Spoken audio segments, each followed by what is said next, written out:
price. Died on the cross for my sins, but that don't change the fact that I'm selling crack just to live. Y'all know what it is.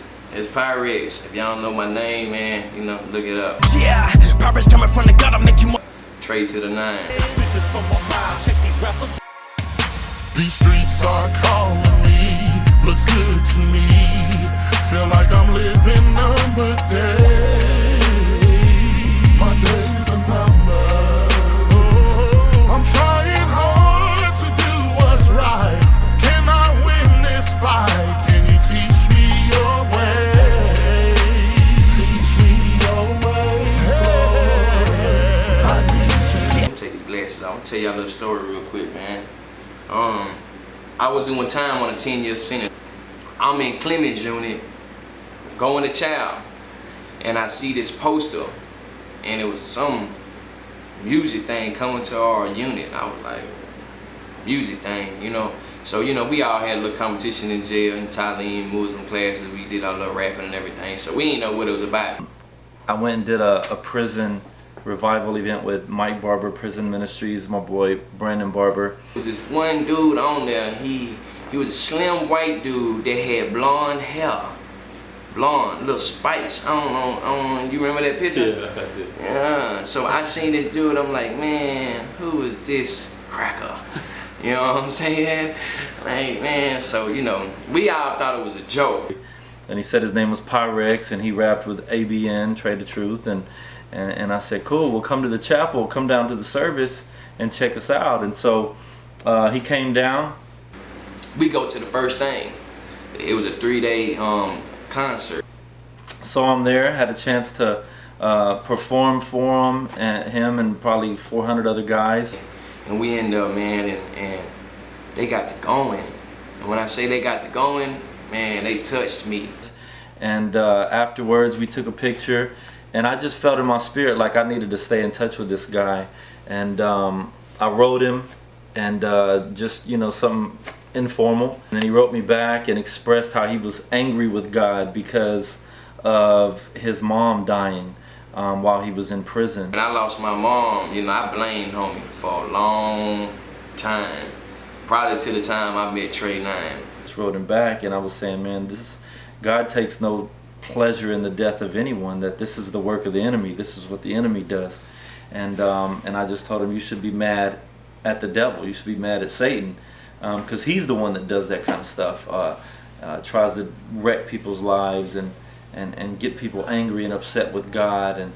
And so he wrote me back, and he received it well, and he said, I never looked at it that way. And during that time, I was struggling of my faith. I was believing, but then I don't believe. I believe and I don't believe. And then Tre9 broke it down to me. From that point on, we just casually began writing each other. I was with ABN, all right? I was doing the thing with Tre. I accomplished so much with Tre. I came out headstrong. I did it. I came out headstrong, getting it. From being on Undisputed Out, being on the Street King out, strapped up, I made it. You know, I did those things. I did my thing. Woo, woo, woo. But at the same time doing that, I was still rocking with Tre to the 9. And I was like, you should consider switching your rap over and you know, writing raps that tell your story but glorify God.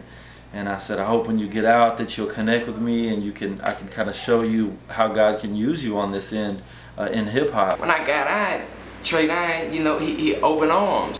He hit me up one day, and I went to meet up with him, and you know, it was Free World this time, and we talked about doing a song together, but we never really got to that.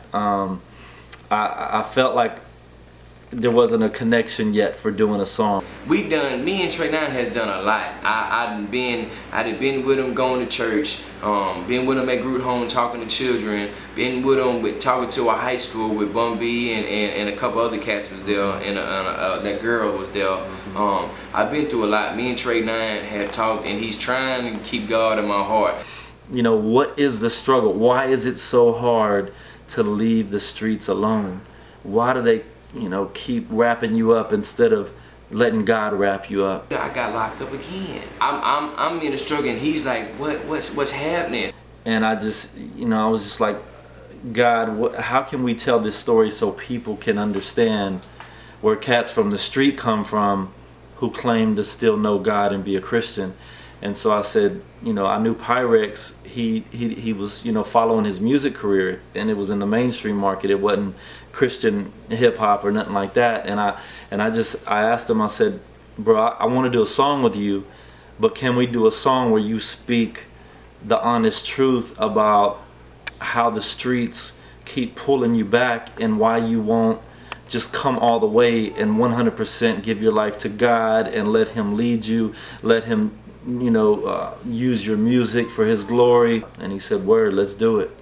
And so that's how the song was birthed. And I shot I wanted a hook kind of like Coolio, Gangsta's Paradise, that big strong voice. And I remember the guy named Rob Clay up in Oklahoma City, and I hit Rob Clay up and said, here's the song, here's what it's about, here's Pyrexx's story. You know, here I am trying to speak to cats in the streets when I'm not living that life, but I'm not trying to be judgmental. I want to understand. I want people to feel them and be able to reach them. And so Rob Clay just, you know, put it down, and he's the one on the chorus. And then after Pyrexx dropped his verse, we went in the studio together, and he dropped his verse, and then I was able to write mine and just come from a neutral standpoint. And I think that's it. Teach me your ways. It's a jam. Streets are calling me, looks good to me. Feel like I'm living number. Cause we missionary minded, missionary minded. I pray that you know Jesus, cause we running out of time. And we missionary minded, missionary minded. You can know the Lord, now it's perfect timing.